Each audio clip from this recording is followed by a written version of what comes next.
being able to cultivate a loving discussion can be really, really challenging, especially if we're afraid of the reaction. But I want to speak something over this because this is something really critical to what we have to do in life and how it's important for us to engage in our marriage.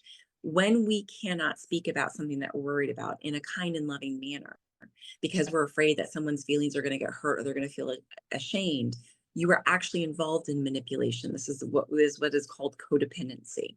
So when I can't speak up about something that is on my heart and something that is good that's on my heart, and in order to cultivate growth in us as a team, then I am handicapping my partner as well as myself.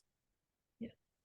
And so cultivating that open discussion, simply we can lead first with being able to talk about our own struggles, right? And so being able to, so like some of the times I'll talk to my husband and I'll say like I'm getting new wrinkles and like I'm so worried, and being sincere about, giving the real side of this. I'm so afraid that I am going to look like this prune in another 5 years and you won't even want anything to do with me.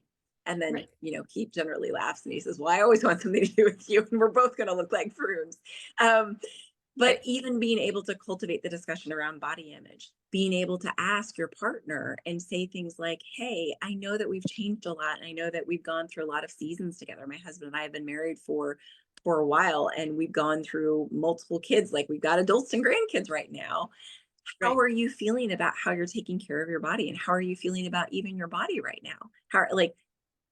And being Yeah. able to have that open dialogue and that discussion with each other about how they have interpreted the changes that their body has gone through over the years.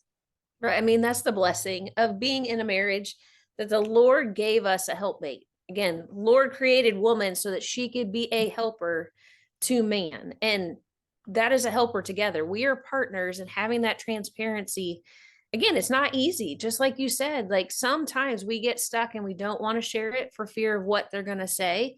And again, in the right environment, if you've not stepped into this and feel like you can, again, that's where you reach out and use um a counselor to come alongside you to again get these conversations open, because opening this dialogue strengthens your relationship together, because you're ideally going to be the helpmate for each other through all of this. But I also want to hit on, again, going back biblically in Ephesians 4:29, it says, do not let any unwholesome talk come out of your mouths, but only what is helpful for building others up according to their needs, that it may benefit those who listen.